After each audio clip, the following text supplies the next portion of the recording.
things may have just gotten a little bit easier for the Georgia Bulldogs in this 2024 campaign, where you look at it and you say, wow, there are not many teams in the country with as tough a schedule as Georgia this season. Maybe Florida, and the reason why we look at it differently is because Georgia's the projected, and not just the projected, probably rightfully so, the number one team in the sport. But Texas has ultimately been the number one threat to Georgia in most people's eyes in the SEC, right? Obviously, there's the Ohio State conversation.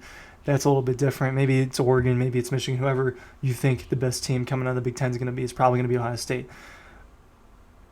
But Texas just took a huge hit with their running back room, a position that I think is more valuable in college football than it is in the NFL.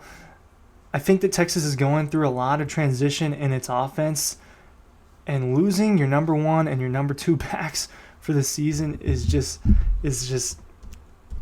a huge blow, especially when you get a CJ Baxter, a former 5-star and a former number one running back in a class, being out for the year. I mean, it's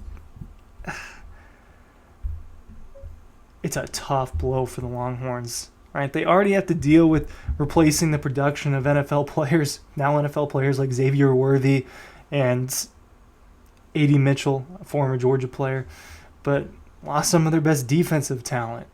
You lost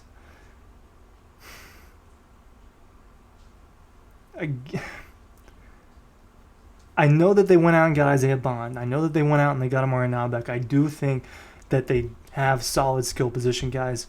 But when you lose CJ Baxter and Jaden Blue, I mean, it's tough. It's tough. It's tough for a Texas team that is projected to be the second best team in the conference. And now Alabama is starting to look like Georgia's biggest threat in the conference. There's a lot of hype around Kalen DeBoer. There's a lot of hype around Jalen Milroe. There's a lot of hype in just the fact that Alabama has had Georgia's number while Kirby Smart has been the head coach for Georgia, right? Or just in general over the last 15 years. But things are moving in a different direction in terms of Alabama and Georgia. You wonder if Texas's first year in the SEC is going to be harder than what people thought, and these injuries don't help. I think that they did a good job of replacing some guys. They went out and got a Bill Norton. They went out and got an Andrew Makuba. They've got some really good defensive talent. Anthony Hill Jr. is a linebacker that I think is going to have a really good season. I think he's one of the best inside linebackers in college football. But this Georgia team is not, to this point, not dealing with a significant injury like that. And maybe it sounds like a jinx. Georgia has dealt with it over and over again over the last few years, and it has succeeded. I'll get to those examples in just a second. Ryan Curley from Dawg Post. Make sure you were checking out the Dawg Post newsletter. Matt, Dean, and myself, we're all writing more premium stories, more insider looks, more op-eds, more. We're just giving you more content than we have been on dogpost.com, to be quite frank with you. We're giving you more on that. So make sure you're checking out our newsletter.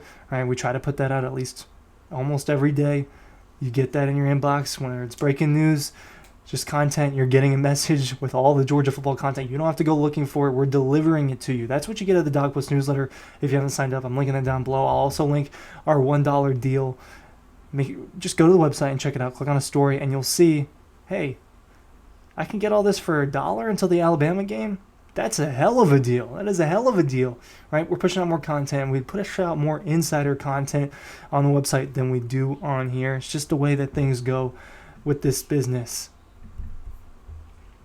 Georgia's had significant injuries and has still competed at a really high level, so it's not impossible for Texas to enter the season, obviously missing some players, dealing with some transition, and to go on and win the national championship, or to compete for a national championship, to win the SEC championship. Those things are all still possible for Texas. They're still one of the best teams in college football.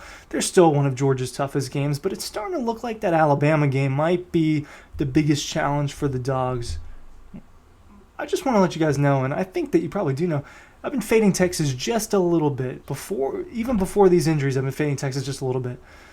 I think it's hard to just replace A.D. Mitchell and Xavier Worthy. I think that Quinn Ewers needs to take a little bit more of a leap. There's just little things with Quinn Ewers that there's a reason why in 1 year as a starter versus Quinn Ewers as 2, that Carson Beck is being more highly regarded than Quinn, and Quinn was a higher recruit. He's younger. Maybe has more arm talent. He probably does have more arm talent than Carson Beck, but there's a reason why Carson Beck is considered a better quarterback. Well, partially is the completion percentage and the consistency, and you get that more. You get a little bit of inconsistency with Quinn Ewers, and now his main targets are going to be guys that he hasn't been working with for a couple of years. They're guys that are going to, Isaiah Bond should be his number one target, and he's a new face. I don't always love that. New in transition is not usually good in sport. It doesn't usually mean championships in sports. It doesn't usually mean an immediate jump to glory in sports. And now there's not going to be an elite running back who I thought C.J. Baxter was going to be. There's not going to be that, and you lose another scholarship back behind that. They're down to 2 guys. We saw a year ago how those injuries can affect Georgia. Georgia got out to a really slow start, partially because, obviously, transition with Carson Beck and Mike Bobo, but injuries to the running back room. Kendall Milton, Dejan Edwards dealt with injuries. Branson Robinson was out for the season. That hurt Georgia, and that hurt Georgia throughout the whole season, not just the beginning. The running game was not as elite as it could be, and you can't be one-dimensional in the SEC. You can maybe be one-dimensional in the former Pac-12. Maybe you could be one-dimensional in the former Big 12, but you can't be one-dimensional in the SEC. You got to be able to win in both phases, and it's going to be harder. Even though Texas has a pretty good offensive line and has one of the best quarterbacks in college football, it's going to be harder to be dynamic when you don't have the running game that you would have had. Georgia's still only a 1.5-point favorite, right? They're still looking at it. But I got off track a little bit, and I want to go back to my point. We haven't seen Texas compete at this high level on a consistent basis yet. So it's hard for me to just sit there and be like, okay, they'll be fine with the injuries. It's easier to say that about a Georgia or an Alabama who's proven it, right? How's Georgia proven that? In 2021, their best offensive player was obviously it ended up being Brock Bowers, but who was it projected to be, and who should it have been? It should have been George Pickens, right? George Pickens was the guy that was supposed to be that. He gets hurt in the spring. He ends up being out until later in the season, right? He doesn't come back until the end of the regular season. JT Daniels was the projected quarterback. He gets hurt in the 2021 season. 2022, Nolan Smith, supposedly and the second best player on Georgia's defense behind Jalen Carter. He ended up being a first-round pick. He was hurt for an extended period of time. He tore his pec, and he missed the second half of the season, and Georgia went on to dominate and beat Ohio, and end up beating Ohio State and end up destroying TCU. They still won a national championship. 2023, Georgia still competed, almost made the playoff. Brock Bowers missed significant time. Ladd McConkey missed significant time. They dealt with those running back injuries. They dealt with Amarius Mims, their starting offensive tackle, that ended up being a top pick in a first-round pick in the NFL draft. They end up going on and still competing. And look, man, go back and look at all the takes from 8 months ago during the college football playoff selection process. Most people would have thought, hey, I probably would have Georgia ahead of Florida State, on par with Alabama after they lost Alabama, and maybe even ahead of Texas, even though Texas beat Alabama early in the year. Things had changed so much during the season, and to me, I didn't think that Texas got better and better and better as the season went on. It just didn't. And then they end up losing to Washington, right? Washington team that was really good and had a ton of NFL talent, especially on the offense, but a team that I just don't think a Georgia would have lost to, a team that I don't know that Alabama would have lost to. It's a team that Texas lost to. Even though it was a little bit of a weird game and it was a close game, they still lost that game. And I think Texas is not necessarily a better team in 2024, and now they're expected to compete at an even higher level.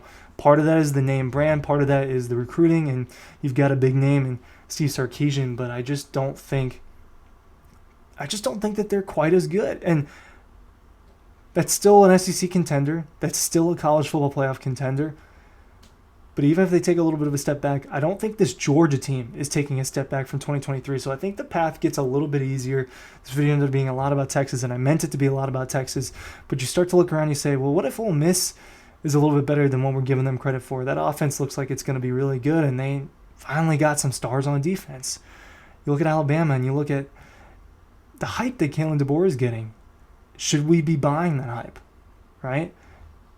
To me, the stock is falling a little bit for Texas, and the stock is rising for some of the other Georgia contenders. I think it gets a little bit easier for Georgia. I think that Texas can't figure out that running back situation and it hurts their offense, and Georgia is what we think they're going to be, they're going to go into Austin and they're going to win that game, probably by more than 1.5 points, right? Which is what that spread is. I think that we'll see that spread tick up a little bit, as we'll see probably with a few of them after Georgia obliterates Clemson here in a couple weeks. Thanks for watching.